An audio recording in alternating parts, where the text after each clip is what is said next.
Well, the news over the weekend, South African car workers have called off their strike, ending an industrial action that has crippled production in this key sector for almost 2 months, between 4 weeks, 7 weeks, 8 weeks, depending on what part of the sector they were working in. So joining us now to share their views on the state of the industry at the moment after the end of the strike is Nico Vermeulen, Executive Director of the National Association of Automobile Manufacturers of South Africa, NAAMSA also it's known as, and Jackie Olivier, who is CEO of the retail motor industry, also known as the RMI. Nico, let's start with you. 10% this year, 8% the next year, and 8% the next year. Well, that sounds like a victory for the union, although they always would have liked more, but those are high increases given where CPI is. I think those increases are well in excess of inflation and also compare very favourably with other sectors of manufacturing industry in South Africa. That's in the component industry.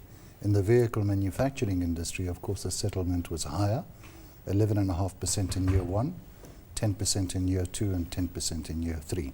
I think one welcomes the fact that the strike has now been called off, but it's no reason for celebration because the negative consequences of the prolonged strike action, 7 weeks endured by the vehicle manufacturers, are going to be with us for a long time to come. Well, I'm going to ask you about the detail of those consequences, and one can think of 3 or 4. But Jackie, your members, I mean, I think it's one of those organisations where you've got, it's almost like a dipstick, if I could use that motoring term, into the whole country. You've got members all over the country and they feedback their views to you. What's been the mood and how will they be feeling now? David, yes, we welcome the end of the strike. The industry is diverse and complex. You know, we're representing the better part of 18,000 businesses in the entire retail and component industry, employing collectively about 280,000 employees.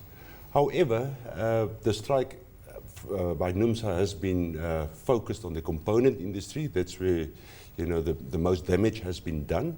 But overall, you know, we're disappointed that it took so long, given that we've started the whole process in May already. And the last 4 weeks were clearly, you know, it's a long process, it's a hard process. But industry can now focus to recoup, you know, to see how we can make up the loss in production and at least plan and predict, if you like, the next 3 years without further interruption and disruption. If you like. Well, at least there's that. You've got certainty for the 3 years. One wonders if the price was too high to buy those 3 years, but that one could debate. Nico, what are the effects of this? One thinks firstly of that BMW announcement that they are not investing in a new model here that they would have if it hadn't been for the strike. The union says that's blackmail, but it's things like that, effects on investor confidence. What are the other impacts?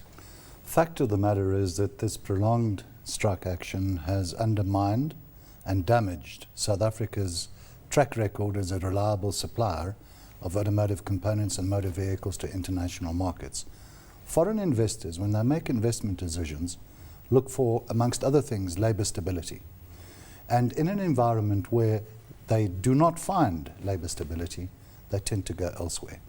So that, in our view, is probably the most negative consequence. In the case of a lot of component companies that were involved in export business, a lot of that export business would have been lost. International customers can't afford to wait 3-4 weeks or more for component suppliers to resume. So those activities would have been redirected to other markets, Eastern Europe, Turkey, the Far East, China, Korea. And you mean that's already happened? It's already happened. So I think the focus going forward is damage control, how to deal with the fallout, and how to try and regain or re-establish some of that lost export business. What's the big picture number that the strike has cost us?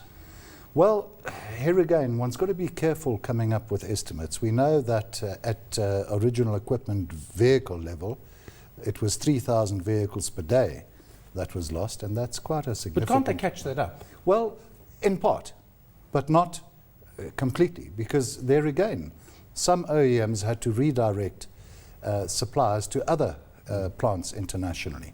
So that volume is gone forever. Other plants like BMW were operating 24/7, 3 shifts a day. So there's no way that they can put additional shifts into place. Some manufacturers will be able to work overtime, Saturdays, additional shifts, and will be able to catch up some of the lost production. So only in time to come will we be able to establish the exact net cost to the economy. But I think in terms of the national accounts, manufacturing output, gross domestic product figures, the balance of payments, the figures are going to be negative for some months to come. That's the big picture. Yaki, on an individual level, are there businesses out there that have gone out of business because of the strike, or that are now losing money, whereas before they weren't? I mean, how bad has it been for them? And what kind of pressure has been on them in terms of union pressure, intimidation perhaps? Yeah. David, again, being the size of the industry, some have been targeted, some have been out of production for the entire 4-week period, others maybe for a lesser time. What was concerning initially was the violence and intimidation, and that would bring one back to the old argument of, are there enough support from workers, to support industrial action? That was never tested. What's the percentage of unionisation in the sector, roughly? NUMSA in our sector only, and it was NUMSA on strike, is about 25%. But there are more trade unions involved in our industry that would make that number up to just short of 50%. But the employer body, the RMI members, are employing about 70% of all employees. That is a significant number. Don't we need a new deal here? And I'll ask you first and then you to answer that question. We can't keep going on like this with above inflation increases, low productivity, confrontational stuff, intimidation. I saw a report the other day, and I think it was based on an official statement, that we've had more strikes this year, more of them have been illegal, and they've been more violent. Collective bargaining in the mining industry, that's been shot out of the water, and they don't quite know how to deal with it.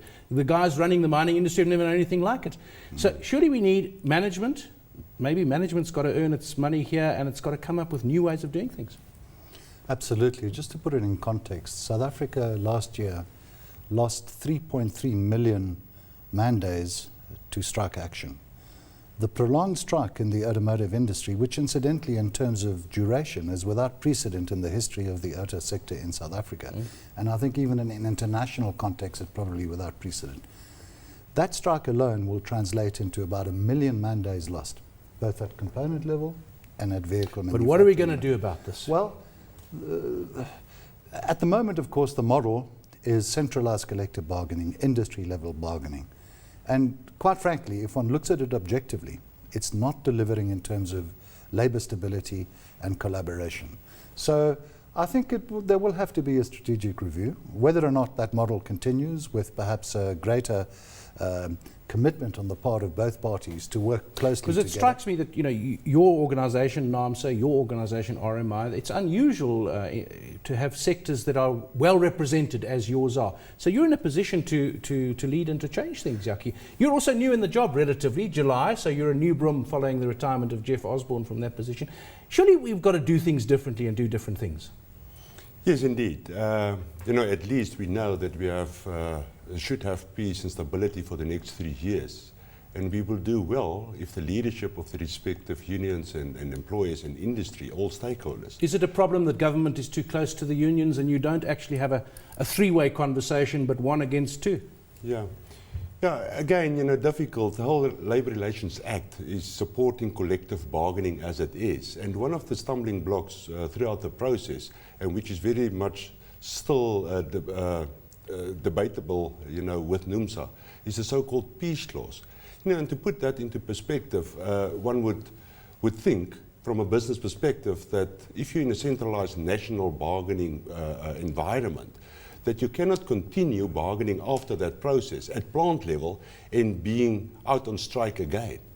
Business needs the predictability, the stability to plan, at least in this example, for 3 years, and to forecast the future in order to protect business and to create the jobs which is much needed in South Africa. You talk about creation of jobs, Nico. If with increases of 11%, 10%, 8% over the next few years, one would think that the only way that you cover those increased costs is to employ fewer people. Isn't that another consequence and a cost? Or to achieve higher levels of productivity. But look, there's no doubt that as the cost of a particular input, such as labour, rises exponentially, at more than double the rate of inflation, that there is an incentive to look at additional mechanization. But if I can just come back to the question you posed earlier about what should be done. First of all, yes, it is a strategic decision about whether or not we continue with industry level bargaining versus plant level bargaining. The beauty about plant level bargaining, of course, is that it allows one to take into account regional differences and differences in performance, in terms of performance in the marketplace, in terms of exports and profitability.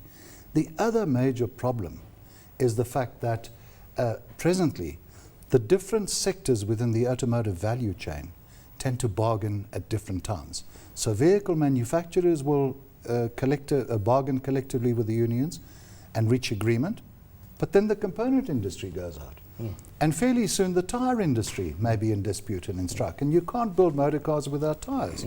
So effectively there's a knock-on effect as a result of the fact that the negotiations are not aligned in terms of time. So that's another issue that needs to be addressed.